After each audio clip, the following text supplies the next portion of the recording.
अस्सलाम वालेकुम जी morning with धरती में मां तव्हांजी होस्ट ऐं दोस्त अज़रा ख़ान। कीअं आहियो? सभु ठीकु आहियो? उमेद कयूं था त जेको आहे ठीकु हूंदव। ऐं हमेशह वांगुरु अॼु बि असांजी इहा ई दुआ आहे त जिथे बि हुजो ख़ुशि हुजो, सदाईं गुलनि जा महकंदा ऐं मुस्कुराईंदा रहो। ऐं हमेशह जेको आहे माण्हू ख़ुशि रहे ऐं ॿियनि खे बि ख़ुशि रहणु ॾिए, इहा ई ज़िंदगी आहे। ऐं हमेशह जॾहिं माण्हू पॉज़िटिव सोचींदो आहे या पॉज़िटिव कुझु कंदो आहे त पोइ असांजे लाइ आसानियूं पैदा थींदियूं आहिनि। इन जे करे माण्हू पाण जेको आहे न सभिनी जे लाइ भलाई करे जेतिरो थी सघे त पोइ पंहिंजे लाइ आसानियूं पैदा थींदियूं आहिनि। सो बहरहाल प्रोग्राम खे स्टार्ट करे छॾियो आहे। जीअं तव्हां सभिनी खे ख़बर आहे त असां जेको आहे प्रोग्राम खे स्टार्ट करे छॾींदा आहियूं सुबुह सुबुह सां वाइटल टी सां गॾु। ऐं जीअं त तव्हां सभिनी खे ख़बर आहे त ज़ाहिर ॻाल्हि आहे सुबुह जी जेका शुरूआति आहे उहा हर कंहिंजी चांहि सां गॾु थींदी आहे। ऐं जॾहिं चांहि न हुजे त माना सुबुह वारा जेके बि माण्हू उथियल हूंदा आहिनि उहो थोरो छा चवंदा आहिनि पंहिंजो लेज़ी लॻंदा आहिनि।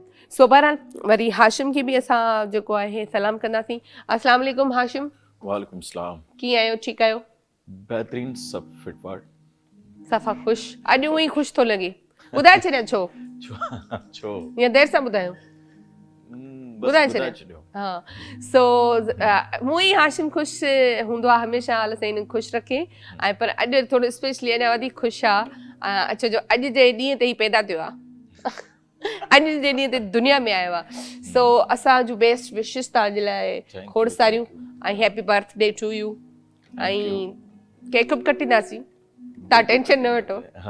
असां अॼु जेको आहे अच्छा इहे हाशिम इहे बि ज़ाहिरी ॻाल्हि आहे नंढियूं नंढियूं जेके मतिलबु तकलीफ़ूं हूंदियूं आहिनि या ख़ुशियूं हूंदियूं आहिनि हूअ माण्हू चवंदा आहिनि भई ज़िंदगी जो हिकिड़ो साल जेको आहे असांजो खुटो असां वरी केक था कटियूं, पर इहो बि हिकिड़ो यादगिरी हूंदो आहे। ॾिसो, मां हिन ॻाल्हि ते बिलीव कंदो आहियां त हर हाल में इंसान खे ख़ुशि रहणु खपे ऐं शुक्र अदा करणु खपे। हा बिल्कुलु ठीकु आहे। ही नंढियूं नंढियूं शयूं आहिनि न, मौक़ा था मिली वञनि न सेलिब्रेट करण जा। ॿियो त कुझु ई कोन हिन में। ज़िंदगी त जीअं हलणी आहे उअं ई हले थी पई। बिल्कुलु। सो कुझु छा चवंदा आहिनि, कुझु गुज़री विया, कुझु गुज़री वेंदी।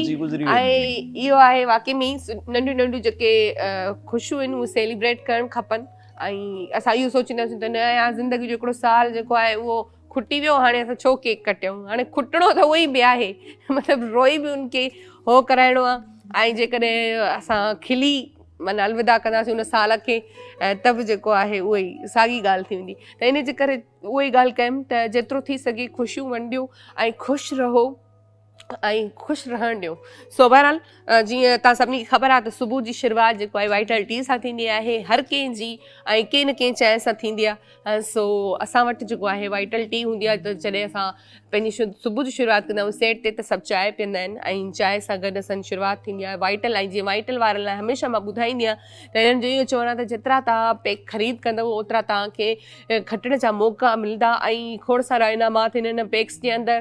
जीअं तव्हांखे हमेशह ॿुधायो बि आहे त हिन में आहे उमिरि जी टिकट ऐं पंहिंजो घर कुरंदाज़ी ज़रिए तव्हांखे मिली सघे थो, सोने जा सिका मिली सघंदा। सोन त हाणे उअं ई अॻिते वधंदो पियो वञे। ऐं इन खां अलावा स्मार्ट फ़ोन्स ऐं इन खां अलावा ॿियो वरी घणो कुझु। त पोइ वाइटल पीओ, ज़िंदगी जियो ऐं जेतिरो थी सघे तव्हां पैक ख़रीद कयो ऐं कुरंदाज़ी में शामिलु थियो। थी सघे थो त लकी ड्रॉ में तव्हांजो नालो निकिरी अचे ऐं उहे लकी जेके विनर आहिनि उहे तव्हां हुजो। त पोइ माण्हू जेको आहे न पंहिंजी क़िस्मत खे छो न आज़माए। सो बहरहाल जेको आहे असां ब्रेक जो बि टाइम थियो आहे त हलंदासीं हिकिड़ी नंढड़े कमर्शियल ब्रेक ते।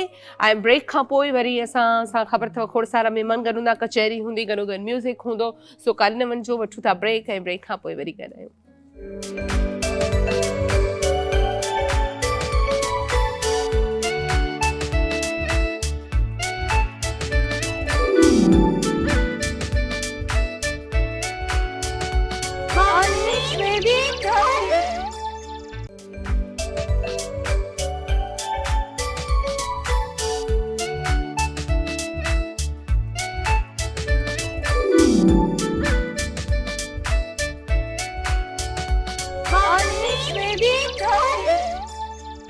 वेलकम बैक जी। हिकु दफ़ो ॿीहर तव्हां सभिनी खे भली ॻाल्हि कयूं था मॉर्निंग विद धरती में। ऐं जीअं तव्हां सभिनी खे ख़बर आहे त जॾहिं बि असां ब्रेक तां वापसि ईंदा आहियूं असां वटि खोड़ सारा महिमान हूंदा आहिनि।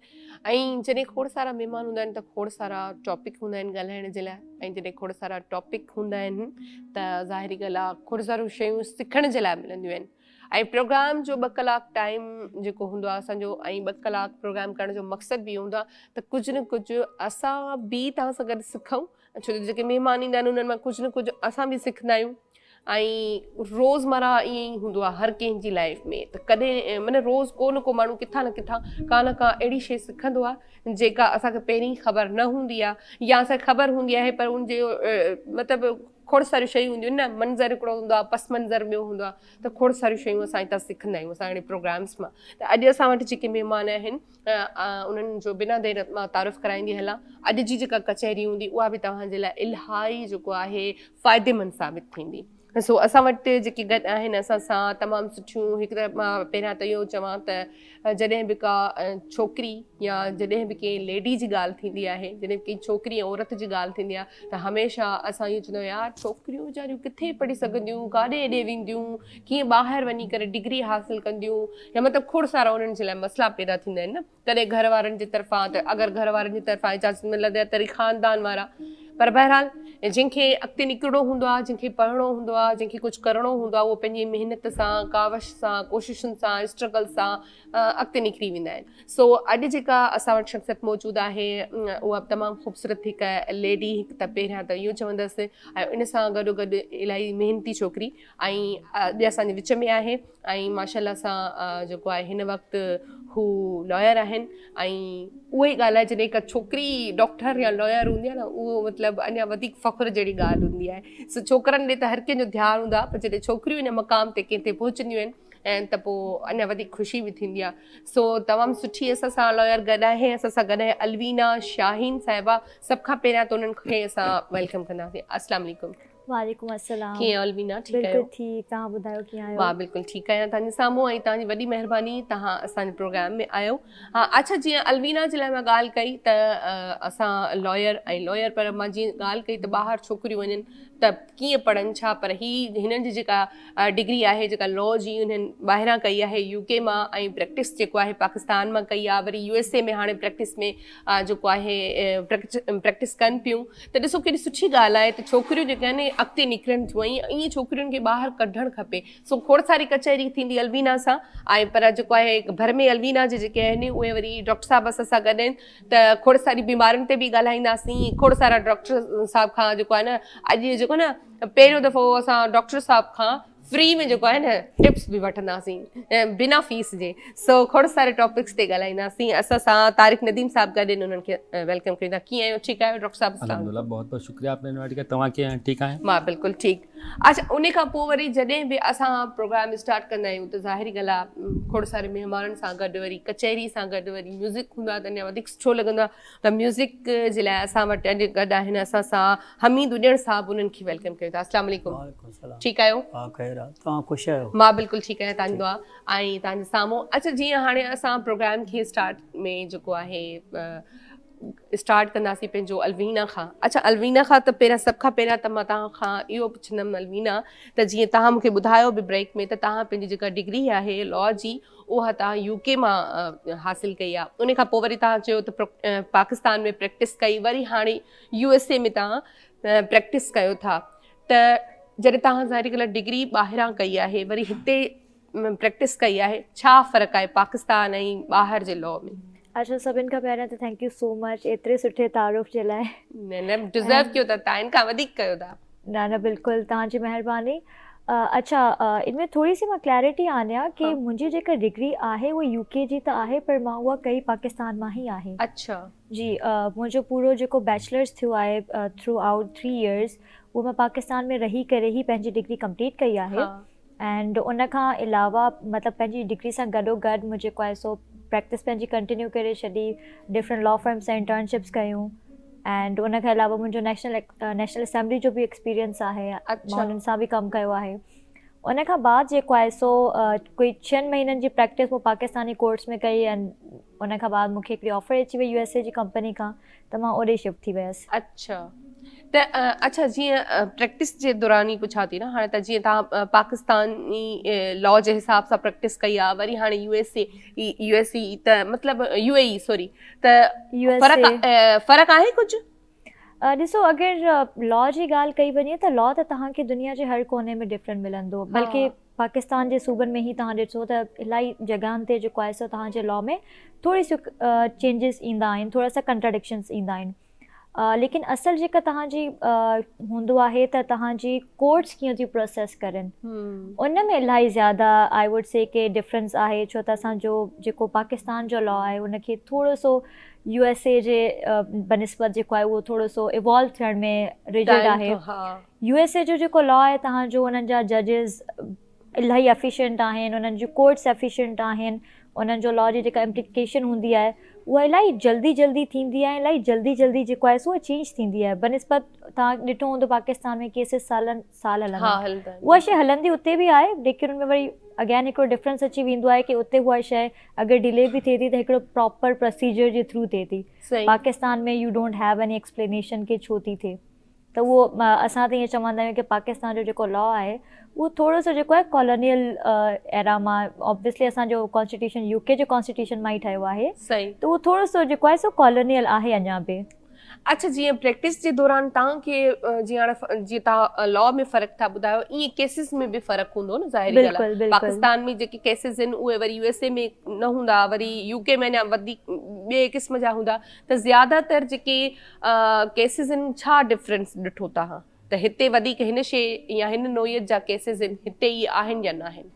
ॾिसो तव्हांजो न it depends on practice as well. छो त मुंहिंजी मोस्टली जेका प्रैक्टिस रही आहे उहा थोरी सी सिविल जी तरफ़ रही आहे, ऐं मुंहिंजे हिसाब सां सिविल ऐं कमर्शियल लॉ तव्हांजो जेको हूंदो आहे, तव्हांजो वाइट कॉलर क्राइम्स जेका हूंदा आहिनि उहे त थ्रू आउट द वर्ल्ड जेको आहे सो मुंहिंजे हिसाब सां उन्हनि जो ऑलमोस्ट सेम रेशो ई आहे। सही डिफरेंस बाक़ी तव्हांजो ऑब्वियसली लॉ जे हिसाब सां थोरो सो अची वेंदो आहे, किथे तव्हांजो जेको आहे सो अक्यूज़्ड खे ज़्यादा तव्हांजे फेवर ॾिनो वेंदो आहे, कंहिं मुल्क में घटि ॾिनो वेंदो आहे।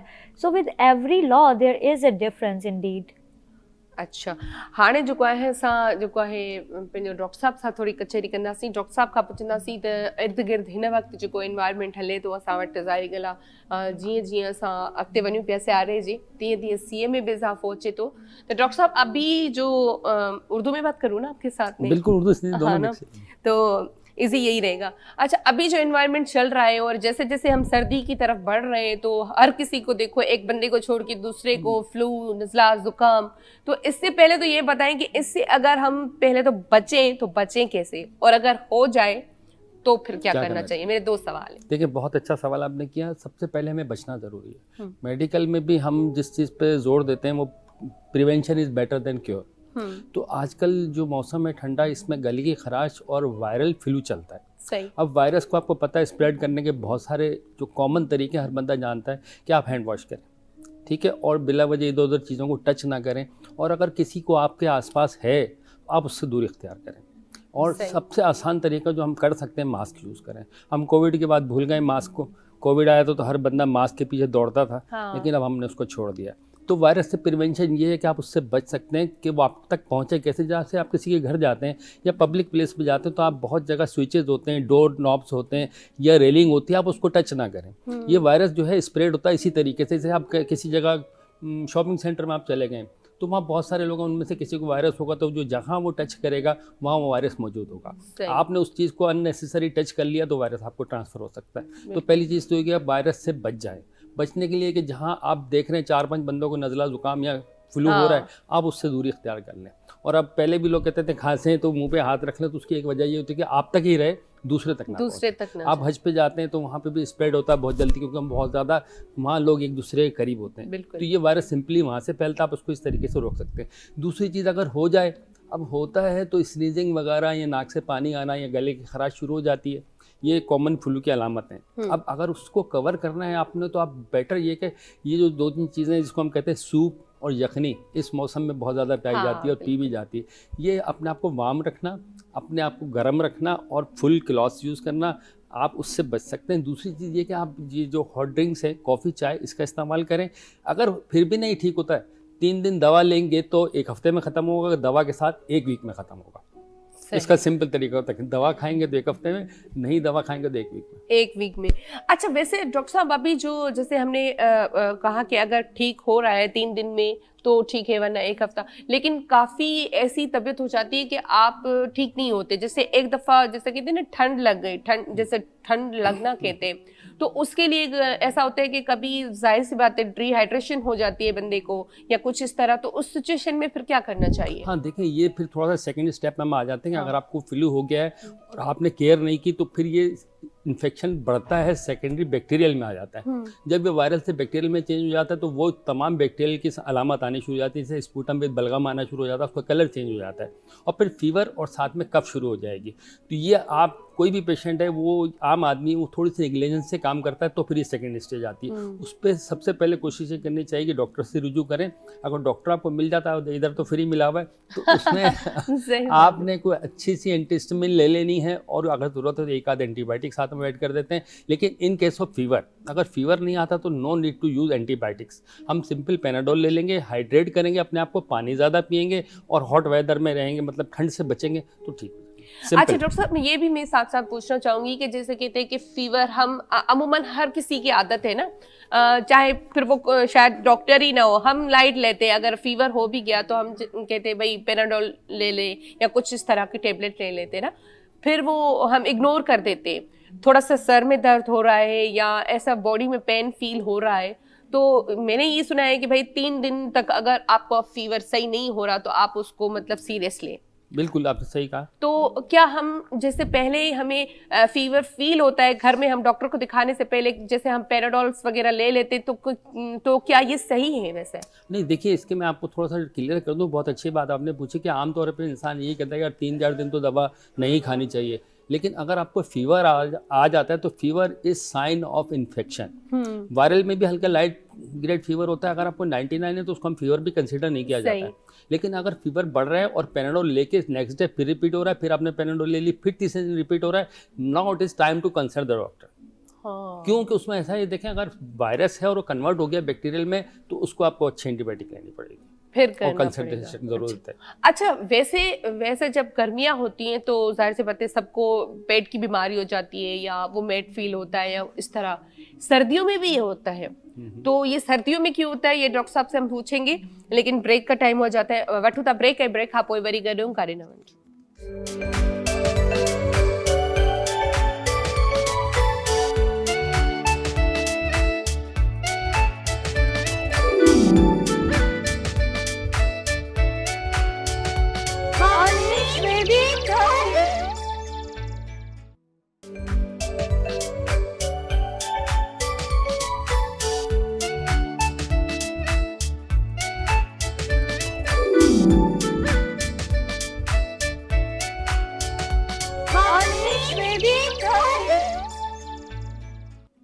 वेलकम बैक जी। एक दफ़ा ॿीहर तव्हां सभिनी खे भली कार कयो था। जीअं त डॉक्टर साहब खां मूं सवाल कयो त हूअं त गर्मियुनि में त पेट ख़राबु थींदो आहे, पेट में सूर थींदो आहे, माण्हुनि खे वोमिट फील थींदी आहे, पर इहा ई सेम जेका शइ आहे जॾहिं सर्दी में थिए त पोइ छा कजे? हाँ देखिए, करना तो वही है जो गर्मियों में हम करते हैं। हाँ। लेकिन ये कि गर्मियों में इसका रेशो बहुत ज़्यादा होता है, लेकिन सर्दियों में बहुत कम हो जाता है। लेकिन उसकी एक बड़ी वजह शादियाँ।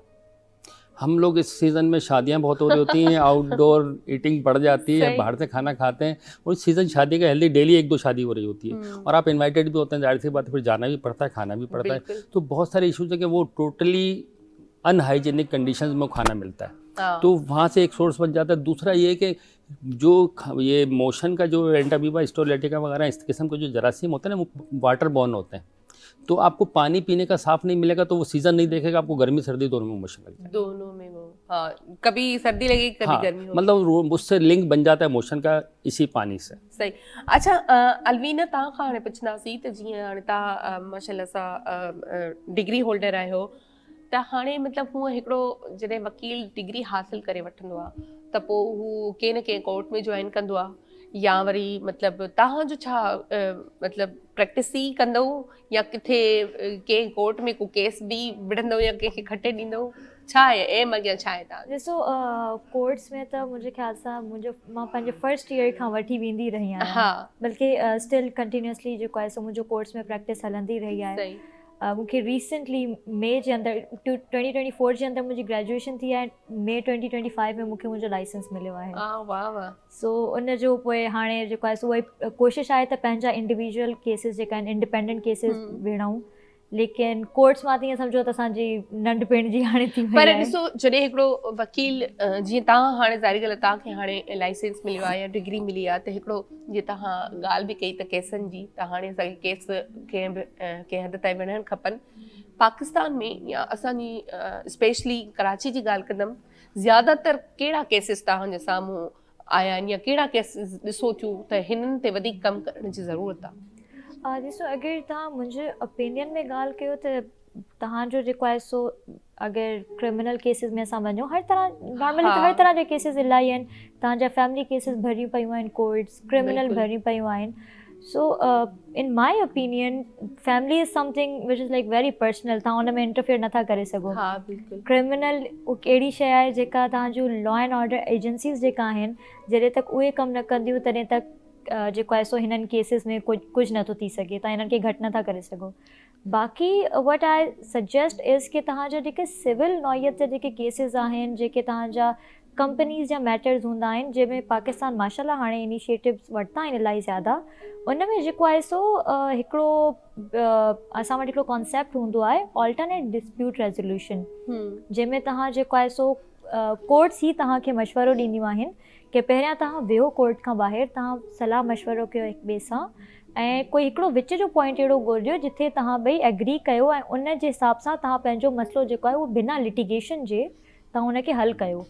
त मुंहिंजे ख़्याल सां इन शइ ते असांखे कमु करण जी इलाही ज़्यादा ज़रूरत आहे। इन सां असांजे कोर्ट्स जो बर्डन बि घटंदो ऐं उन खां बाद जेको आहे असांजी कोर्ट्स ॿियनि केसिस ते फोकस कंदी ऐं लॉ एंड ऑर्डर एजेंसीज़ ते बि फोकस करे सघंदी। अच्छा, हूअं तव्हां जेके असां वटि घणो रेशो जेको आहे न ॿारनि जो जेके लेबर जे हवाले सां जेके ॿार असांजा कमु कनि था, स्कूल में पढ़नि कोन था, उन्हनि जे लाइ लॉ छा थो चवे?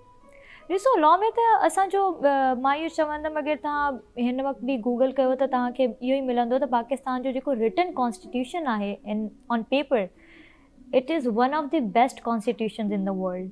मुंहिंजे ख़्याल में कोई 5th या 6th नंबर ते अचे थो। मतिलबु तव्हां सोचो दुनिया जे एतिरी मुल्क आहिनि, उन्हनि जी कंट्रीज़ में one of the best Pakistan जो कॉन्स्टिट्यूशन आहे। लेकिन असांजो वरी मसइलो इहो ई आहे कि असांखे जेको आहे सो लॉ इम्प्लीमेंट नथो थिए। असांजे कॉन्स्टिट्यूशन में लिखियलु आहे कि ॿार खे एटलीस्ट 14 ईयर्स जी एज तक 16 ईयर्स जी एज तक तव्हांखे एजुकेशन लाज़मी ॾियणी आहे। एंड असांजा जेके गवर्नमेंट स्कूल्स आहिनि उहे मोर और लेस उन ई लॉ जे करे ठहिया आहिनि कि उन्हनि गवर्नमेंट स्कूल्स में जेको आहे सो असांजे उन्हनि ॿारनि खे एजुकेशन ॾिनी वञे जेके अफोर्ड नथा करे सघनि, जेके जेको आहे सो उन फाइनेंशियल प्रॉब्लम जी वजह सां जेके एग्ज़ैक्टली पढ़ी नथा सघनि। बल्कि हीअं रिसेंटली जेको आहे so there is a very amazing organisation third education alliance, उन्हनि जेको आहे सो हिकिड़ो प्रोजेक्ट लॉन्च कयो हुयो, 2 ॾींहं पहिरियों ई हुनजी लॉन्चिंग थी आहे। जेको आहे सो उहे प्राइमरी खां अॻिते गर्ल्स जे लाइ स्कूल्स ठाहिनि पिया, जिथे गर्ल्स कैन हैव स्किल्स, मतिलबु उन्हनि खे एंटरप्रेन्योर स्किल्स सेखारींदा, उन्हनि खे डिफरेंट स्किल्स सेखारींदा ताकि हू पढ़नि बि सही ऐं उन सां गॾोगॾु अर्न बि करे सघनि। ज़बरदस्त। ऐं हाणे उहे ॻाल्हि आहे, मतिलबु जेतिरो ॾिठो वञे त पढ़ाई त ज़ाहिरी ॻाल्हि आहे शुरू खां ई लाज़िम आहे, पर स्किल जिन वटि आहिनि न, त मतिलबु जेकॾहिं उहे उते पढ़ी न बि सघनि था कंहिं बि वजह सां, कंहिं बि सिचुएशन ते, छो जो असां वटि इहो आहे त मतिलबु असांजो जेको अॼु जो ॿारु आहे उहो वीचारो हिकिड़ो त या त कमाए बि थो, वरी पंहिंजो पढ़ाई बि करे थो, या त वरी सिर्फ़ु जेको आहे लेबर जो कमु करे थो। त स्किल्स जेके आहिनि उहे हुजणु ज़रूरी आहिनि, त इहा सुठी ॻाल्हि आहे ऐं स्पेशली घर वारनि लाइ त सुठी ॻाल्हि आहे। अचे थो न कि असांजो पाकिस्तान जो, मां उहो ई चवंदमि कि पाकिस्तान ॿियनि कंट्रीज़ जे हिसाब सां इलाही आउटडेटेड आहे। त उनजो जेको आहे सो हाणे जी हिकिड़ी इलाही सिंपल सी मिसाल आहे कि असांजे यूट्यूबर्स उहे जेको आहे सो डिग्री होल्डर्स खां वधीक अर्न कनि था। मां इहो नथी चवां त कोई ग़लति आहे या सही आहे, हू अर्न करनि था, दे आर महिनत करनि था, हार्डवर्क करनि था, सुठी ॻाल्हि आहे। लेकिन प्रॉब्लम इहा आहे कि असांजे उहे स्कूल्स में या एजुकेशन सिस्टम में असांजे स्किल्स खां वधीक तव्हां पेपर वर्क ते अगरि फोकस कंदो त पोइ ईअं कमु न हलंदो। बिल्कुल।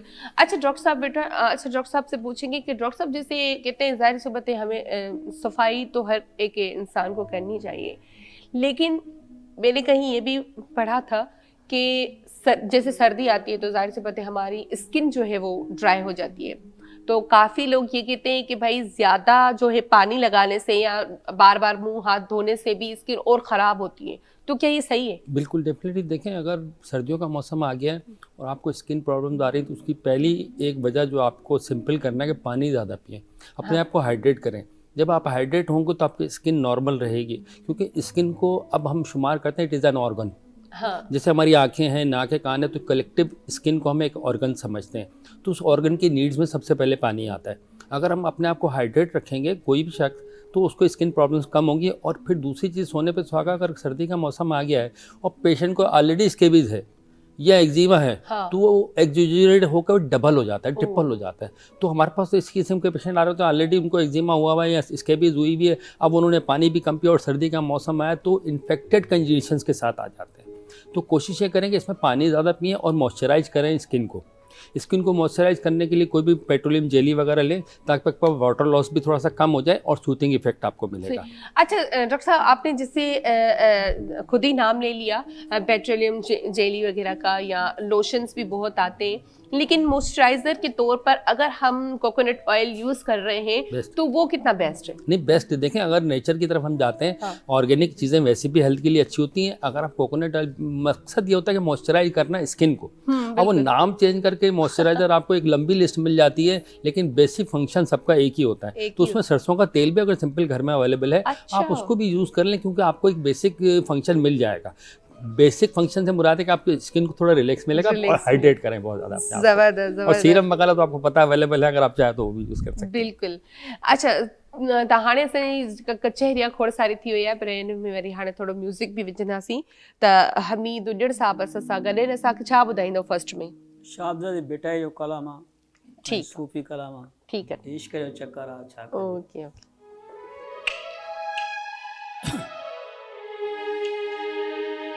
अॼु न ओता कुन में, अॼु न ओता कुन में था तालब तवारी न, आदेसी उथी विया मड़ियूं मूं मारी, जेके जेके जियारी से लाहूती सभु लॻे विया।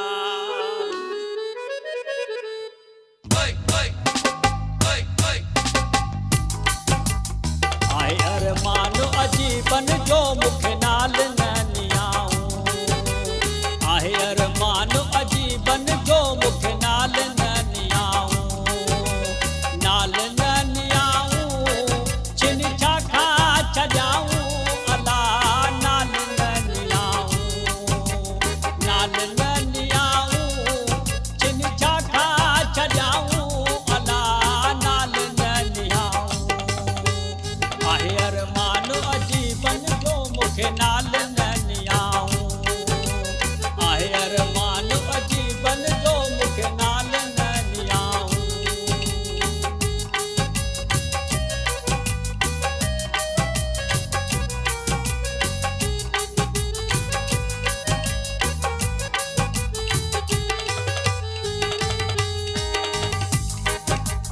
नाज़ को धागा नी हजा वेठे वटियाऊं, अला नाल न नियाऊं, नाज़ को धागा नी हजा वेठे वटियाऊं, अला नाल न नियाऊं।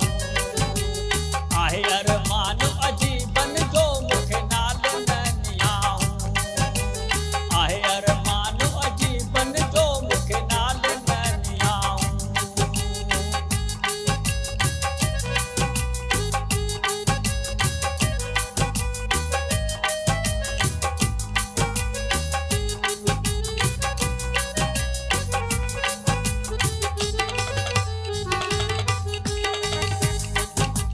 छत्तावार कुलन ते छोड़े छजाऊं, अला नाल न नियाऊं, छत्तावार कुलन ते छोड़े छजाऊं, अला नाल न नियाऊं।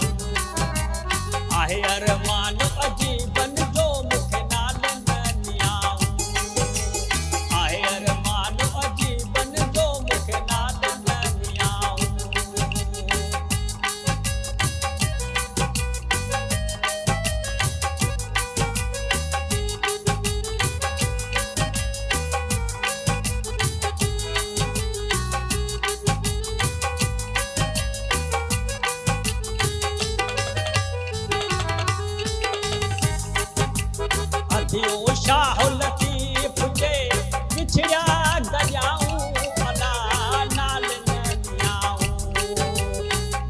घोट लतीफ जे बिछड़िया गजाऊं अला नाल ननियाऊं आहे अरमान अजीबन जो मुखे नाल ननियाऊं आहे अरमान अजीबन जो मुखे नाल ननियाऊं नाल ननियाऊं छिन छा खा छजाऊं अला नाल ननियाऊं नाल ननियाऊं छिन छा खा छजाऊं अला नाल ननियाऊं आहे अरमान अजीबन जो मुखे नाल ननियाऊं आहे अरमान अजीबन जो मुखे नाल ननियाऊं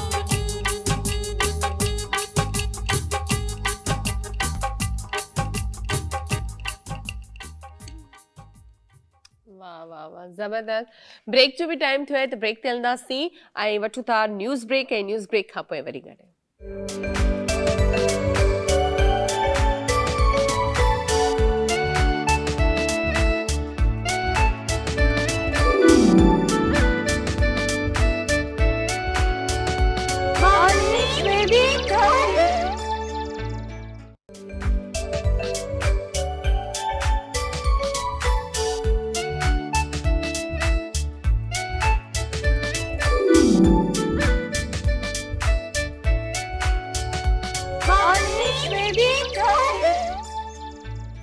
वेलकम बैक जी हिकु दफ़ो ॿीहर तव्हां सभिनी खे भली कार कयूं था ऐं न्यूज़ ब्रेक खां पोइ असां वापसि अची वियासीं ऐं असांजा महिमान मूंसां सां गॾु आहिनि अच्छा अलवीना खां पुछंदासीं त अलवीना जीअं प्रैक्टिस जे दौरान जॾहिं बि असां का शइ सिखंदा आहियूं त कंहिं बि बेसिक शइ खां असांखे सेखारींदा आहिनि त वकीलनि जे लाइ छा हूंदो आहे लॉयर जॾहिं इंसान जॾहिं प्रैक्टिस कंदो आहे त उनखे तव्हांजी बेसिक शइ कहिड़ी हूंदी आहे जंहिंखां तव्हांखे सेखारींदा आहिनि सभ खां पहिरियां फर्स्ट ॾिसो इन में इहो हूंदो आहे की कोई अहिड़ो इंस्टीट्यूट त आहे न जेको तव्हांखे सेखारे ऑब्वियसली बार जो हिकिड़ो रूल हूंदो आहे जंहिंजे थ्रू तव्हांजो जेको आहे सो लाइसेंस हूंदो आहे उहो तव्हां क्योर कंदा आहियो लेकिन तव्हांजो इंडिविजुअल तव्हां सीनियर्स सां गॾु ऑफिसिस में कमु कंदा आहियो जॾहिं मां स्टार्ट कयो हुयो त मूंखे पर्स त मुंहिंजे सीनियर जेको आहे सो उहो इहो ॿुधायो त कोर्ट्स किथे आहिनि बिकॉज़ मतिलबु मुंहिंजो बि इलाही स्टार्ट हुयो मां पंहिंजी डिग्री स्टार्ट कई ऐं मां इंटर्नशिप स्टार्ट करे छॾी मूंखे ईअं लॻंदो हुयो की फिल्मनि जी तरह हिकिड़ी कोर्ट हूंदी आहे हिकिड़ो जज वेठो हूंदो आहे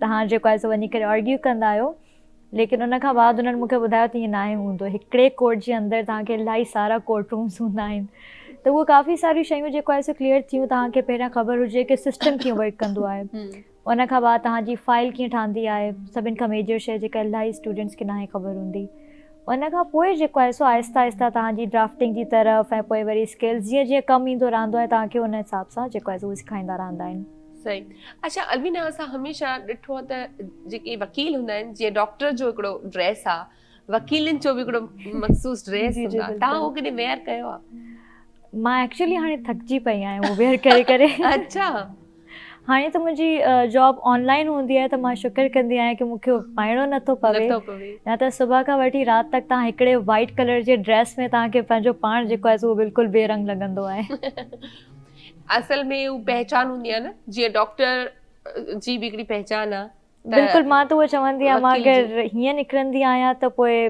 शायदि नज़रूं हूंदियूं आहिनि काफ़ी जेके मूंखे अनकम्फर्टेबल कंदियूं आहिनि ऐं अगरि कोट पाए करे निकिरंदी आहियां त पोइ मां माण्हुनि खे अनकम्फर्टेबल कंदी आहियां हिकिड़ो ज़ाहिर ॻाल्हि आहे माना पहचान सां गॾु वरी वकील जो जेको कोट ई आहे न माण्हू उहो ई विझंदा आहिनि काफ़ी यही है ना डॉक्टर साहब बिल्कुल 100% के डॉक्टर्स के लिए और ब्लैक कोट हाँ दूर से अच्छा ये आप दोनों से ही सवाल है मतलब डॉक्टर के हिसाब से वाइट ही क्यों और यहाँ जो है वो ब्लैक ही क्यों तो डॉक्टर साहब तहाँ ॿुधाइजो पहिरियां वाइट शो हाँ वाइट शो देखिए वाइट हमारे यहाँ आप देखेंगे हॉस्पिटल में वाइट बेडशीट्स होती हैं वाइट कोड होते हैं उसकी वजह होती है कि ये अगर ज़रा सा भी गंदा होगा तो फ़ौरन नज़र आ जाएगा और इसमें हाइजीन का एक फैक्टर आता है बस और कोई वजह नहीं है अच्छा वाइट ही यूज़ किया जाता है क्योंकि वाइट पे एक भी स्पॉट आएगा तो फ़ौरन हाईलाइट हो जाता है त तव्हां वटि वरी ब्लैक छो इहो कॾहिं पुछो आहे या ख़बर आहे तव्हांखे so basically what I believe is के तव्हांजो जेको कोर्ट रूम हूंदो आहे उन में सभिनि खां वधीक बिकॉज़ तव्हां हिकु वकील आहियो तव्हां हिकिड़ी आवाम खे हिकु जज जे साम्हूं प्रेज़ेंट था कयो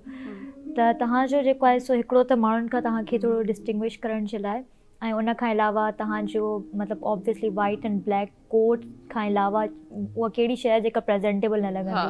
अॼु बि असांखे ख़बर आहे की इलाही दफ़ा ईअं थींदो आहे जॾहिं जज जो थोरो मीटर घुमियल हूंदो आहे त उहो वकीलनि खे सिर्फ़ु इन शइ ते त वकील साहब त टाई न पाती कोर्ट रूम मां कढी छॾींदा आहिनि।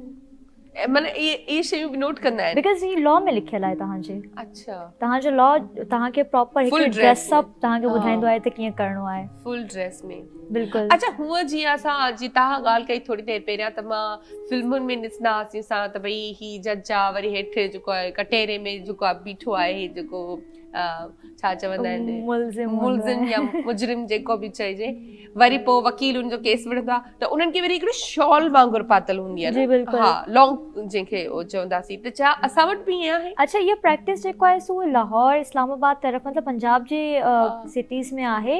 हिते आई रियली डोंट नो कि छो न आहे, हुजणु खपे छो त इंडिया में ऐं ॿियनि जेको तव्हांजा सिटीज़ आहिनि त उन्हनि में पाकिस्तान जे अंदरि बि इहा प्रैक्टिस आहे अञा तक। सही। अच्छा, ॿियो हिकिड़ो सुवाल तव्हां खां मां कंदसि, जीअं तव्हां ऑनलाइन कमु कयो था त ऑनलाइन ऐं जीअं वरी कोर्ट में वञी करे केस विढ़ण में छा फ़र्क़ु आहे? ॾिसो, तव्हांजो इनिशियल जेको हूंदो आहे मतिलबु हिकिड़ो जेको बेस्ट लॉयर हूंदो आहे उहो पंहिंजो आर्ग्यूमेंट्स पंहिंजो सॼो कमु त ऑफिस मां ई करे वेंदो आहे न, त तव्हांजा जेके हिकिड़ी पूरी फाइल ठहंदी आहे। एंड हिकिड़ो ॿियो बि डिफरेंस आहे हिते पाकिस्तान में कि पाकिस्तान में अक्सर जेको आहे सो जजिस चवंदा आहिनि तव्हां जेको आर्ग्यूमेंट फाइल में विधो आहे तव्हां उन खां हटिजी करे न ॻाल्हायो। हालांकि USA में थोरो सो डिफरेंस आहे कि तव्हां ॻाल्हाए सघो था, तव्हां वटि इहा थोरी सी लीनियंसी हूंदी आहे।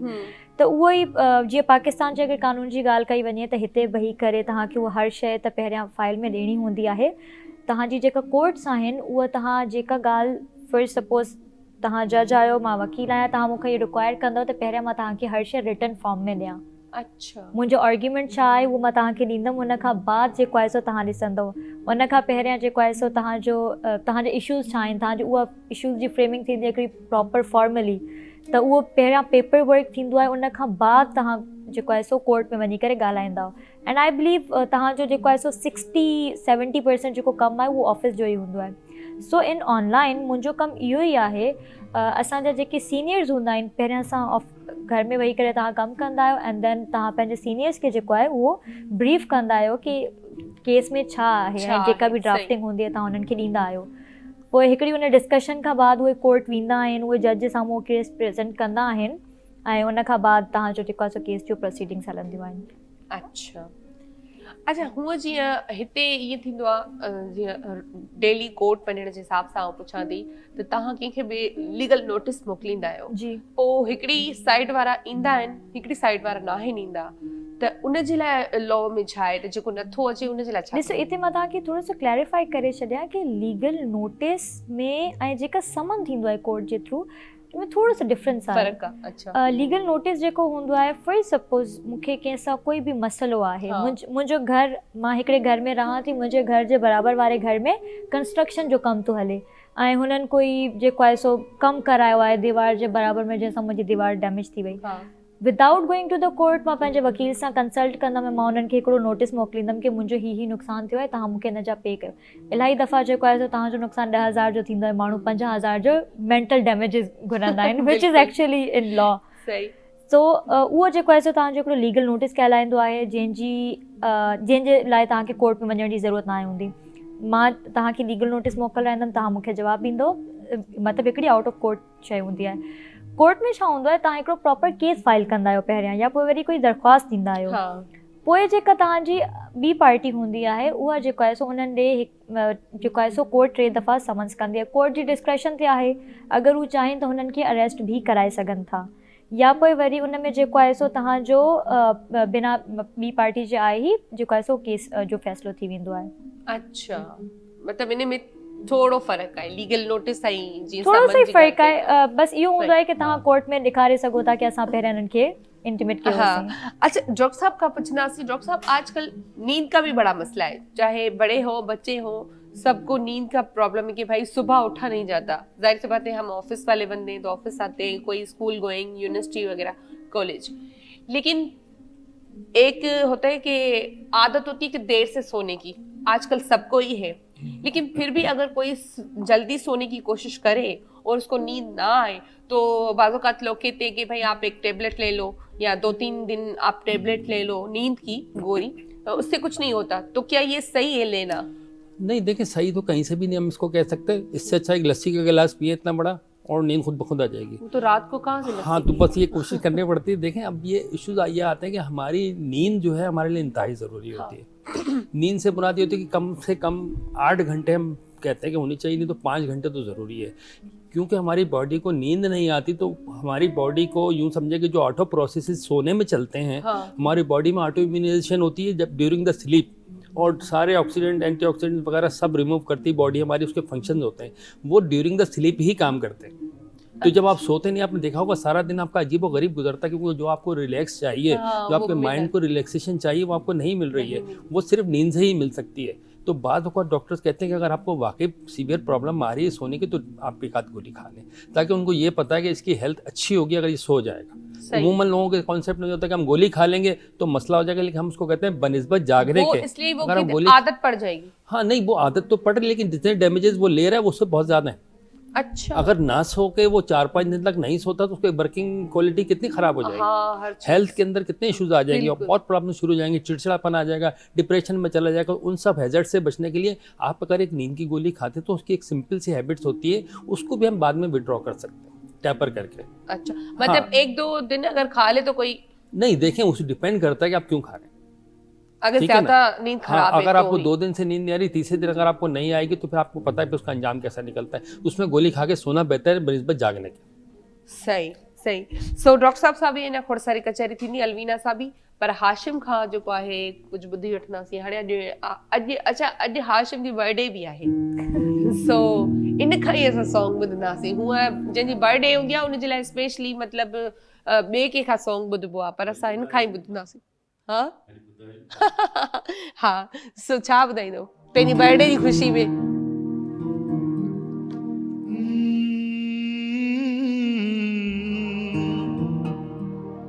उन जी निगाह मस्त में मदहोश थी वञा, अहिड़ो मज़ो हुजे, अहिड़ो मज़ो हुजे त मज़ोर बर हुजे।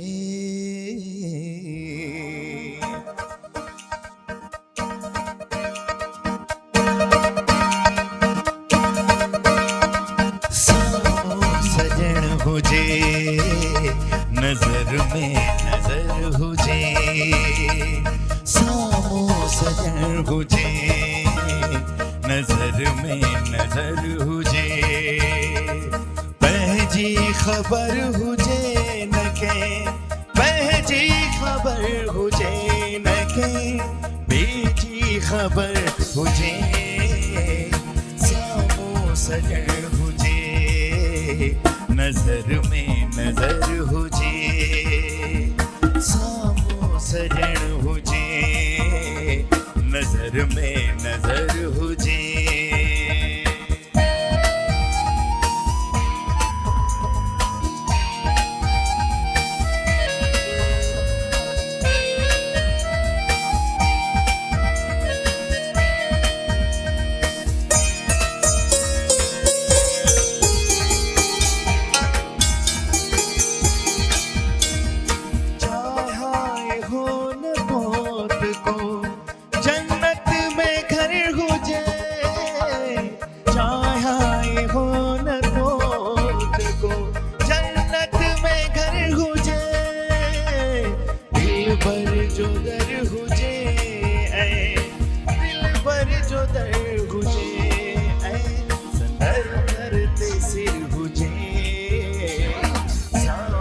सजण हुजे नजर में नजर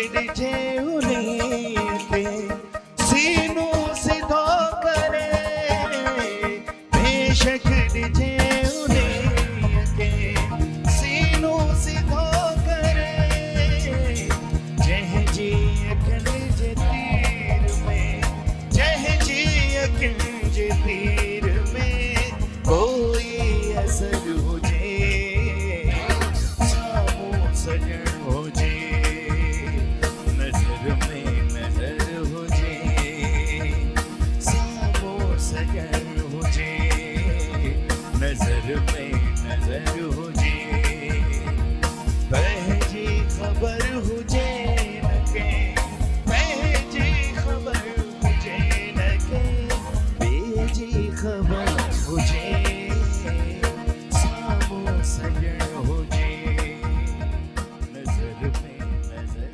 हुजे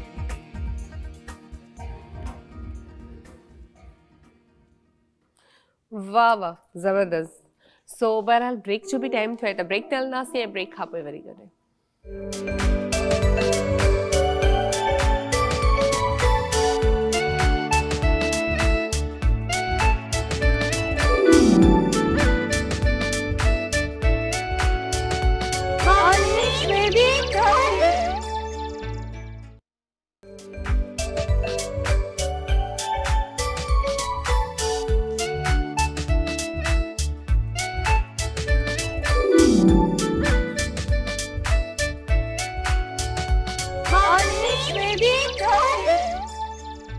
वेलकम बैक जी. हिकु दफ़ो ॿीहर तव्हां सभिनी खे भली कार कयूं था. असांजे महिमान सां गॾु आहिनि डॉक्टर साहब गॾु आहे, अलवीना गॾु आहे. अच्छा, अलवीना खां पुछंदासीं, अलवीना असांजो लाइफ में को न को एम हूंदो आहे, मक़सदु हूंदो आहे न, त जीअं डॉक्टर साहब आहे त डॉक्टर साहब बि हिकिड़ो ख़्वाहिश रखी हूंदी या डॉक्टर साहब जे माउ पीउ त असांजो पुटु या असांजी औलाद जेको आहे वॾो थी करे इंसान ज़ात जी ख़िदमत कंदो एज़ अ डॉक्टर. त तव्हांजो वकील वारो शोबो ही सिलेक्ट कयो, वकालत वारो, त तव्हांजो छा एम हुयो? ख़िदमत हुई, शोहरत हुई या दौलत हुई, छा हुयो एम? अच्छा, इहो मुंहिंजे ख़्याल में इहो अहिड़ो सुवालु आहे जंहिंजो जवाबु अॼु तक मूं वटि बि न आहे. सही. छो त मुंहिंजे वालिदैन मतिलबु जीअं की पाकिस्तान में थोरो सो आहे रुझान MBBS जी तरफ़, त मुंहिंजी मदर खे अञा बि शिकायत हूंदी आहे अगरि तव्हां कोशिशि कयो आहे त थी वञे हा तव्हांजी, मतिलबु तव्हां डॉक्टर थी वञो आहे. लेकिन मुंहिंजो माइंड सेट उन तरफ़ न हुयो. एंड मुंहिंजे हिकिड़े मैथ्स जे टीचर हूंदा हुया, छो त जस्ट के मूंखे इमोशनल ब्लैकमेल करे दोबारा MBBS जी तरफ़ न आणियो वञे, वो इंटरमीडिएट में ही प्री इंजीनियरिंग जी तरफ़ हली वियसि. अच्छा. सो मुंहिंजे हिकिड़े टीचर हूंदा, उहो मूंखे चवंदा हुया की तव्हां आर्ग्यू इलाही सुठो कंदा आहियो, तव्हांखे वकील थियणु खपे. पोइ उन वक़्तु जेका मुंहिंजे ज़हन में ॻाल्हि वेठी, मुंहिंजे ख़्याल में मुंहिंजे जेके टीचर आहिनि उहो ई जेको आहे सो इन शइ जा ज़िम्मेदार आहिनि की मां वकील आहियां. मतलब उन्हनि जे उन वर्ड जेको आहे तव्हांखे मतिलबु करायो. बसि हिकिड़ी ॻाल्हि तव्हांजे ज़हन में रहिजी वेंदी आहे न की कुझु न आहे करिणो त छा करे सघां थी, त बसि उहा शइ ज़हन में रहिजी. अच्छा अलवीना, हूअं त खोड़ सारा केसिस हूंदा आहिनि जेको हिकिड़ो वकील जेको आहे रोज़ मतिलबु टेंशन बि हूंदो आहे, ज़ाहिरी ॻाल्हि टेंशन वारो कमु बि आहे, पर रोज़ तव्हांजे साम्हूं खोड़ सारा केसिस ईंदा आहिनि. पर जेको आहे कॾहिं कंहिं माना अहिड़े माण्हू जो केस विढ़ियो हुजे, वरी उन में तव्हां माना खटियो बि हुजे, जेको सफ़ा वीचारो बेगुनाह हुजे, ऐं वरी उनखे माना इंसाफ़ बि मिलियो हुजे, तव्हां केतिरी ख़ुशी महसूसु थींदी आहे? टू बी वेरी ऑनेस्ट, मतिलबु मुंहिंजे हिसाब सां त सभिनि खां पहिरीं शइ त हर इंसान बिल्कुलु ई मासूम न आहे हूंदो. सही, बिल्कुलु इहो मुंहिंजो मञणु आहे. बिकॉज़ ऑब्वियसली एक्सपीरियंस सां गॾु इहा शइ अची वेंदी आहे. लेकिन हक़ीक़त आहे की अगरि कंहिंजी ग़लती चलो आहे बि सही, त हिकिड़ो असां वटि टर्म बि यूज़ कयो वेंदो आहे की accused is the favourite child of law. त जेको तव्हांजो मुलज़िम जेको हूंदो आहे, असां हुनखे मुजरिम न आहियूं चवंदा, त उनखे जेको आहे सो इलाही फेवर्स बि ॾिना वेंदा आहिनि. उनजो रीज़न इहो ई हूंदो आहे की असांजे कानून में बि इहा शइ इलाही ज़्यादा एहतियात सां कई वई आहे की कंहिं बि बेगुनाह खे सज़ा न ॾिनी वञे.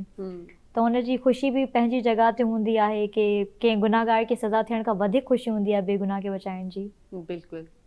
अच्छा, कॾहिं ईअं थियो त तव्हां को केस अहिड़ो तव्हांजे साम्हूं आयो हुजे हिते या वरी ॿाहिरि जे केसिस में, त तव्हांखे मतिलबु लॻो हुजे त यार हिन जे लाइ माना घणो कुझु करणु खपे, ही माण्हू मूंखे किथे न किथे सही थो लॻे?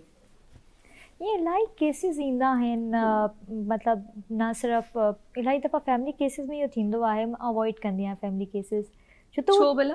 थोड़ा सा मतिलबु ईअं हूंदो आहे न कि हिकिड़ी फैमिली आहे पूरी सेटअप ठीकु आहे, ॿिनि माण्हुनि जी पाण में नथी ठहे, लेकिन जॾहिं उहा ॻाल्हि कोर्ट तक ईंदी आहे पोइ हुन में 10 ॻाल्हियूं अची वेंदियूं आहिनि, हुन में इल्ज़ाम लॻंदा आहिनि, त हाणे उन्हनि जा स्पेशली जॾहिं उन्हनि जा ॿार हूंदा आहिनि, जॾहिं असां ॾिसंदा आहियूं ॿारनि खे कोर्ट रूम में ईंदे त जेको आहे सो अंदरि खां असांखे हिकिड़ो अफ़सोस थींदो आहे जॾहिं स्पेशली असां जहिड़ा ॿार जंहिंखे घर में हर वक़्तु पेरेंट्स जी अटेंशन मिली हुजे, हर वक़्तु हिकिड़ो पेरेंट्स खे प्यार मोहब्बत सां ॾिठो हुजे, उहे बि असांखे प्यार मोहब्बत सेखारींदा हुजनि, पोइ उहे ॿार कोर्टनि में अचनि था इन्हनि उमिरनि में ऐं ॾिसनि था त उन्हनि जा माउ पीउ मतिलबु हिकिड़ो पीउ आहे हिकिड़ी माउ, उन्हनि खे सम्झ नथो अचे छा करणु खपे, त उहो मेंटली जेको आहे थोरा सा ड्रेनिंग हूंदा आहिनि, केसिस बि तव्हांखे जेको आहे सो ड्रेन करे छॾींदा आहिनि। बाक़ी जेको आहे सो मतिलबु इलाही केसिस हूंदा आहिनि जंहिंमें थोरो सो थींदो आहे असांखे। अच्छा, मतिलबु हूअं वाक़ई में जॾहिं बि ॿारनि वारी ॻाल्हि अचे थी त हर कोई भले वकील हुजे या केरु बि हुजे, थोरो दिल में उहो थींदो आहे त यार ॿार विच में पीसजी वञे बिल्कुलु माउ पीउ जे हुन चक्कर में। अच्छा, डॉक्टर साहब खां जे पुछंदासीं, डॉक्टर साहब जीअं असां बुखार जी ॻाल्हि कईसीं, डॉक्टर साहब खां पुछा कईसीं असां की निंड नथी अचे त असां उन जे लाइ छा कयूं, ऐं खोड़ सारियूं शयूं असां पुछियूं आहिनि डॉक्टर साहब खां। हाणे असां पुछंदासीं डॉक्टर साहब खां त जेको डॉक्टर साहब एक इंसान को छोड़ के दूसरे को विटामिन डी की कमी है, विटामिन डी ये क्यों है यहाँ पे ज़्यादातर? विटामिन डी, हाँ देखें विटामिन डी की जो हमें एब्जॉर्प्शन है या जो भी कुछ है, इसके लिए हमें सनलाइट में जाना पड़ता है। अच्छा। हमारी जो सूरज की रोशनी है हमारी बॉडी के लिए इंतहाई ज़रूरी होती है, लेकिन आजकल जो ख़ास तौर पर मैं कराची की बात करूँगा, यहाँ पे सन एक्सपोजर बहुत कम हो चुका है। हम फ्लैट लिविंग में, ऑफिस लिविंग में, गाड़ी के अंदर, फिर बस के अंदर और फिर ऑफिस में, फिर घर के अंदर बंद एटमॉस्फेयर में रहते हैं। हाँ। तो उसकी वजह सबसे बड़ी बनती है कि विटामिन डी की कमी हो जाती है, क्योंकि हमारी स्किन ऑटो इसको सिंथेसाइज करती है। सही। वो विटामिन डी में कन्वर्ट होकर फिर दूसरी चीज़ इससे रिलेटेड कैल्शियम होता है कि जब हम कैल्शियम इंटेक ले रहे हैं लेकिन विटामिन डी मौजूद नहीं, तो कैल्शियम हम कह रहे हैं गोली सुबह शाम हम ले रहे हैं, दूध पी रहे हैं, बट इट डजंट वर्क, वो बोन्स में एब्जॉर्ब नहीं होता without presence of vitamin D. तो इसलिए हमें विटामिन डी के सप्लीमेंट्स लेना चाहिए फीमेल में ख़ास तौर पे, क्योंकि उनकी बोन्स बहुत ज़्यादा सॉफ्ट होती है एज़ कम्पेयर टू मेल। तो उनके लिए बहुत अच्छा रहता है कि अगर वो अपना विटामिन डी लेवल टेस्ट करवा लें और कैल्शियम लेवल टेस्ट करवा के इसके सप्लीमेंट्स ले लेंगे तो उनकी बहुत सारी प्रॉब्लम जो कि डॉक्टर के पास जाने की ख़त्म हो जाएंगी। अच्छा, हर दर्द जो है, जैसे घुटनों का दर्द है, टांगों का दर्द है, कहीं भी जॉइंट में हमें पेन होता है तो हम कहते हैं यार विटामिन डी की कमी है या इस चीज़ की कमी है, हर दर्द को हम विटामिन डी का नाम दे देते हैं और फिर वो क्या कहते हैं कि एक कैप्सूल या इंजेक्शन जो आता है वो पी लेते हैं या कभी कैप्सूल खा लेते हैं। तो क्या ये हर दर्द जो है वो विटामिन डी है? नहीं, ये पेन किलर तो नहीं है। सिंपली सबसे पहली बात तो ये है कि उसको हम एज ए पेन किलर नहीं दे सकते। विटामिन डी की ज़रूरत है आपको तो उसको लेना, अदरवाइज उसका लेना अननेसेसरी है। वो आपको यूँ समझ लें कि एज इट इज़ डिस्कार्ड हो जाएगा आपकी बॉडी से, उसका कोई रोल ही नहीं है। अगर आपकी एब्जॉर्प्शन नहीं, आरडी की लेवल आपको उसमें मिल चुका है तो आप विटामिन डी लेंगे तो यूजलेस है। अगर आपकी बॉडी में स्टोरेज पूरी है और आप विटामिन डी ले रहे हैं तो वो कहीं नहीं जाएगा, एक्सक्रीट हो जाएगा। तो आपको बेहतर ये होता है कि आप उसका विटामिन डी लेवल करवा लें और या विटामिन B12 लेवल करवा लें। इसके साथ ये भी अच्छा रहता है क्योंकि विटामिन डी के साथ विटामिन B12 के लेवल लो होने से भी बहुत सारी पेन शुरू हो जाती है। अच्छा, बॉडी के अंदर जी। अच्छा डॉक्टर साहब, वैसे मेडिसिन का मैं पूछूंगी, जैसे हम कहते हैं कि जैसे आपने विटामिन डी की बात की कि कोई भी आप हफ्ते में कहते एक दफ़ा आप ले लो या 15 दिन में एक बार आप ले लो विटामिन डी की टेबलेट, लेकिन मल्टीविटामिन जो टेबलेट होती है वो हमें क्या फ़ायदा देती है? देखिए, मल्टीविटामिन टेबलेट बहुत ज़्यादा मिसयूज़ हो रही हैं पूरी वर्ल्ड में। हाँ। सिर्फ पाकिस्तान में ड्यू टू एडवर्टाइजमेंट्स। वो क्या करते हैं कि उसको इतना ज़्यादा हाईलाइट कर रहे होते हैं कि हमारी टेबलेट खा लो और बस जवान हो जाओ, भागना दौड़ना शुरू कर दो, सब कुछ हो जाएगा। बट इट डजेंट हैपन, ऐसा नहीं होता कि असल में ऐसा कोई ज़रूरत भी नहीं होती मल्टीविटामिन की। अगर आपकी डाइट अच्छी है तो मल्टीविटामिन अगर वंस इन अ वीक भी आप ले लेते हैं इट्स इनफ। अगर आपकी डाइट अच्छी नहीं और सर्कमस्टांसेस जो आजकल के उसमें डाइट अच्छी नहीं होती है, अमूमन आप वो तमाम जो आरडीए की चीज़ें होती हैं आपको डाइट से नहीं मिल रही होती हैं, उधर पे डॉक्टर प्रिस्क्राइब करते हैं कि भाई एक आध मल्टीविटामिन आप ले लें, आपकी जनरल लिथार्जिक कंडीशन और मामूली छोटे मोटे पेन से ठीक हो सकते हैं। लेकिन अगर आप ज़रूरत से ज़्यादा लेते हैं तो यूजलेस हो जाता है। अच्छा, लेकिन लोग तो 3-3 6-6 महीने ले रहे होते हैं। तो वो इसलिए ले रहे होते हैं, देखें 6 महीने लेना तो अच्छी बात है, लेकिन उसको अननेसेसरी ना लें। आपको सिम्टम रिलीव हो रहे हैं और आपने टेस्ट नहीं करवाया तो उसको लेते रहिए। अगर आप उसको अननेसेसरी लेते हैं तो आपका पॉकेट पे भी बटन होता है और यूजलेस हो जाती है। अच्छा, जैसे हमने थोड़ी देर पहले ORS की बात करी थी कि कमी हो जाती है पानी की तो जिस्म में, तो वो कहते हैं ORS पिए। क्या हम वैसे भी ले सकते हैं ORS? हाँ, देखिए ORS इज सिंपल, इसमें चंद किस्म के मादनियात शामिल होती क्या हैं। काम है मतलब? देखिए ORS चंद, इसमें सोडियम क्लोराइड ज़्यादा होता है और ग्लूकोज ज़्यादा होता है। ग्लूकोज आपको रेडीमेड एनर्जी देता है और सोडियम की वजह से आपका बीपी थोड़ा सा बढ़ सकता है, और कोई इसका ऐसा रोल नहीं है। लेकिन जो बॉडी के लिए ज़रूरी है, एसेंशियल चीज़ें हैं, ये दोनों हैं। ग्लूकोज हमारी बॉडी में रेडी एनर्जी प्रोवाइड करता है। अगर हम उसको ले लेते, हम एक फौरी तौर पर आप सिंपल ग्लूकोज भी पी सकते हैं और नमक चीनी का पानी भी पी सकते हैं। तो ये दोनों चीज़ें आपको प्रोवाइड करती हैं फौरी इंस्टेंट एनर्जी। हम उससे खुश हो जाते हैं। दरअसल वो हमारी रिक्वायरमेंट डेली, आपकी डाइट अच्छी नहीं है, आपका ओवर वर्क है, आप डाइट प्रॉपर टाइम पे प्रॉपर सही तरह से नहीं ले पा रहे हैं, तो आप उसको फौरी तौर पे ORS से रिप्लेस कर सकते हैं कि जो बॉडी की एसेंशियल इंग्रेडिएंट्स है वो आपको मिल जाए। अच्छा, वैसे अगर हमें कुछ है नहीं, जैसे हम ORS ले रहे हैं ये चीज़ें अपनी बॉडी में पूरी करने के लिए, तो इसका सही टाइम क्या है लेने का? देखिए ORS बेसिकली लूज मोशन में इंडिकेटेड है हमारे मेडिकल के साथ। अदरवाइज हम इसको रिकमेंडेशन नहीं देते कि आप ORS पिएं। जिसको लूज मोशन हो रहे होते हैं उसके फ्लूइड रिप्लेसमेंट में हम उसके मिनरल साथ ऐड करने के लिए ORS देते हैं, लाइफ सेविंग होता है। लेकिन आप अपने तौर पर देखते हैं कि मेरा जो शेड्यूल इतना हेक्टिक है कि मुझे टाइम नहीं मिल रहा मुख्तलिफ चीज़ें डाइट के प्रॉपर लेने की, तब आप उसको ले सकते हैं। एक दिन में मतलब एक एक गिलास पी लें आप। ठीक। सो बहरहाल हाणे वरी जेको आहे म्यूज़िक जी तरफ़ हलंदासीं। हमीद उॾड़ साहब खां कुझु ॿुधी वठंदासीं। जी छा ॿुधाईंदा? नओं माहौल हले थो, पहिरें करे कलाम हलंदा, हींअर इश्क जो मौज़ू, अॼुकल्ह नवां शाइर। बिल्कुलु, हा। जीअं तव्हांखे ख़बर आहे अॼुकल्ह जदीद दौर पैदा थियो आहे, तो आजकल नवां शाइर सभु नवां पैदा थिया आहिनि। नवां पैदा, को कहिड़ी ॻाल्हि थो करे त को कहिड़ी ॻाल्हि थो करे। चलो ठीक। ही शाइर आहे जेको आहे सो ही चए थो दिलि मुंहिंजी सड़ी कोयला थी वई आहे। हल सो हाणे इन जे मौज़ूअ ते चलो ठीक है। नथो सही सुपरी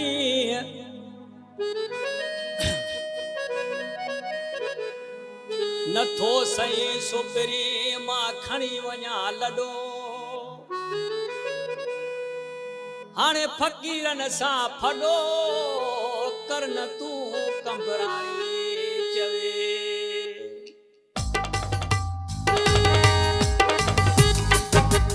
कोयला कोयला थी वई दिलड़ी, कोयला कोयला थी वई दिलड़ी, अञा साईं तूं जो हले थो प्यार, हक़ अञा साईं तूं जो हले थो प्यार। कोयला कोयला थी वई दिलड़ी, कोयला कोयला थी वई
इहो भला तव्हां डॉक्टर साहब खे बचो त ऑपरेशन करे ॾिसो दिलि जो सो बहरहाल जेको आहे वठूं था ब्रेक ऐं ब्रेक खां पोइ वरी ॻाल्हायूं।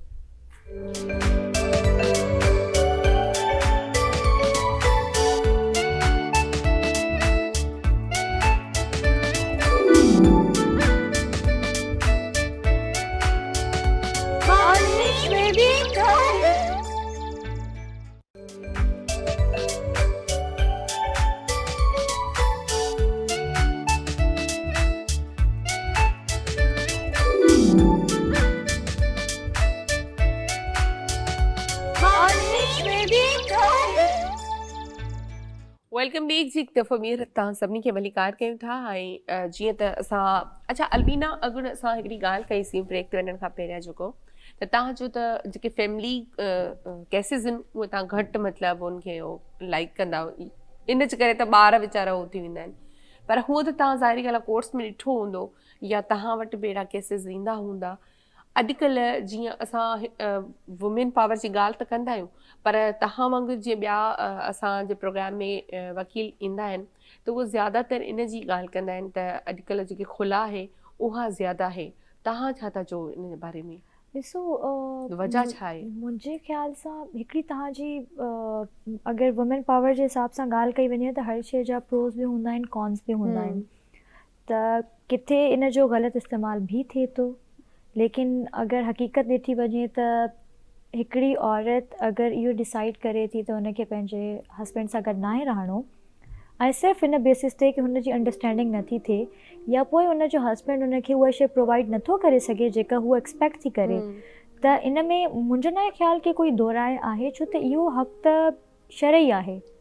सही मतिलबु अगरि ॾिठो वञे त इस्लाम में बि तव्हांखे तलाक जो कॉन्सेप्ट या खुला जो कॉन्सेप्ट इन ई बेसिस ते ॾिनो वियो आहे कि अगरि हस्बैंड एंड वाइफ जी अंडरस्टैंडिंग नथी थी सघे त तव्हां अलहदगी जो रास्तो इख़्तियार करे था सघो। सही। त मुंहिंजे ख़्याल सां कॉन्सिक्वेंसिस त हूंदा आहिनि। ज़ाहिर सी ॻाल्हि आहे तव्हां हिकिड़ो रिश्तो कंहिं इंसान सां ठाहियो था ऐं हुन खां बाद उहो टुटे थो, लेकिन अगरि वुमेन एम्पावरमेंट जी ॻाल्हि कई वञे त असांखे औरतुनि खे सम्झ अचणु लॻो आहे हाणे कि अगरि मुंहिंजो हस्बैंड मूंखे अलॻि घर नथो वठी ॾेई सघे, जेको मुंहिंजो क़ानूनी ऐं शरई हक़ आहे, त मूंखे ज़रूरत नाहे कि मां उन जे घर में रही करे हर उहा शइ बर्दाश्त कयां जेका मूंखे करणु खपे। सही। या पोइ वरी अगरि हुनजो हस्बैंड सां कंपैटिबिलिटी नथी ठहे, हुनजो फॉर सपोज़ हस्बैंड हुन ते शक थो करे, हुन खां हर शइ जा एक्सक्यूज़िस थो घुरे या पोइ हुनखे फाइनेंशियली ओतिरो जेको आहे सो कैपेबल नाहे कि उहा हुनजी ज़रूरियात पूरी करे सघे, त इहो औरत जो पंहिंजो डिसीजन आहे। अगरि हू नथी रहणु चाहे त हू नथी रही सघे।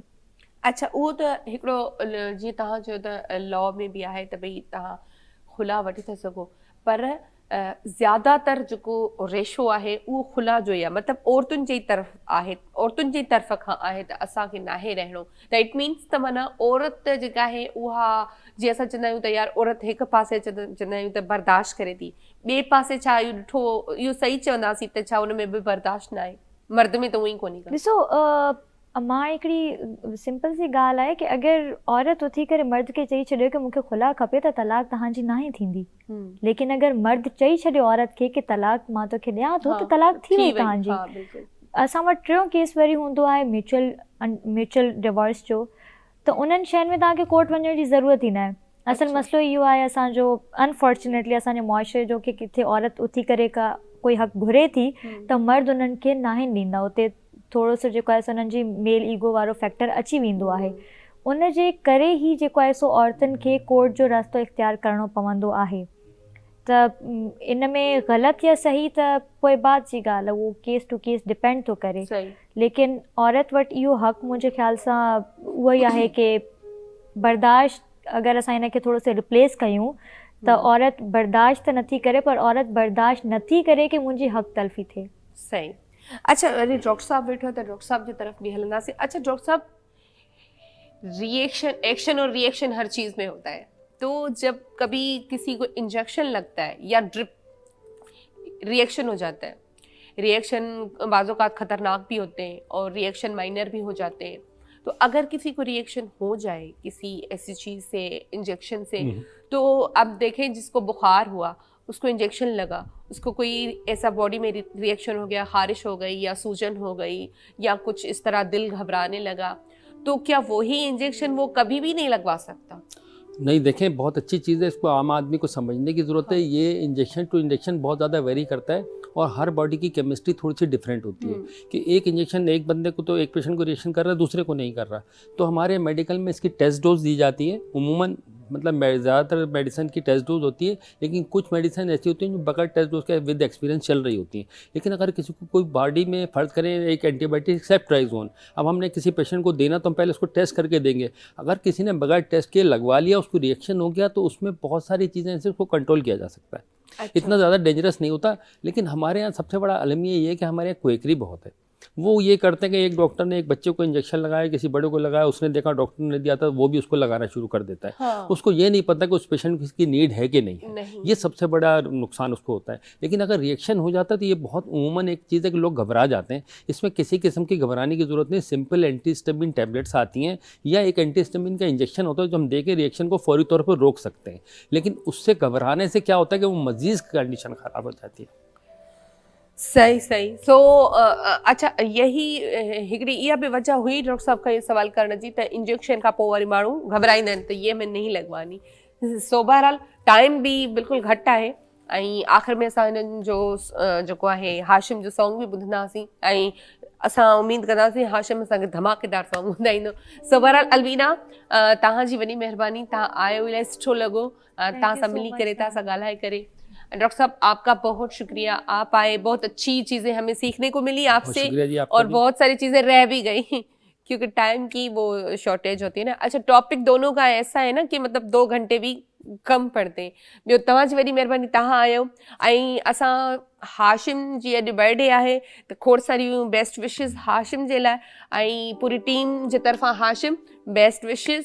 असां केक बि कटींदासीं हाशिम जी बर्थडे जो ऐं पर पहिरियां असां वेंदे वेंदे वरी सॉन्ग बि ॿुधंदासीं। सो मोकिलाणी आहे कोन, वरी ज़िंदगी रीत सुभाणे गॾु हूंदासीं। लाफ़िज़, बाय बाय। ऐं लास्ट में जेको आहे असां सॉन्ग ॿुधंदासीं, पोइ असां केक कटींदासीं, उहो मां तव्हांखे सुभाणे ॿुधाईंदमि। ॿिया बि तरीक़ा खोड़ आहिनि मिठा, मूंखे क़बूल तुंहिंजी हर हिकु सज़ा, मूंखे क़बूल तुंहिंजी हर हिकु सज़ा।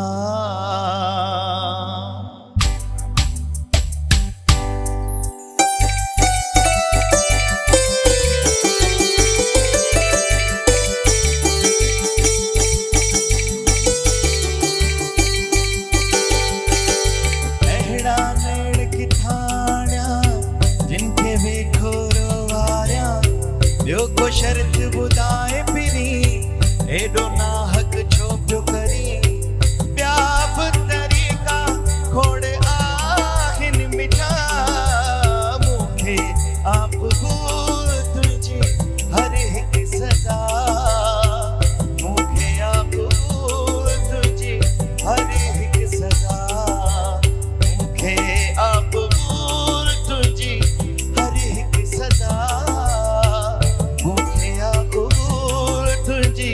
हर हिकु सज़ा।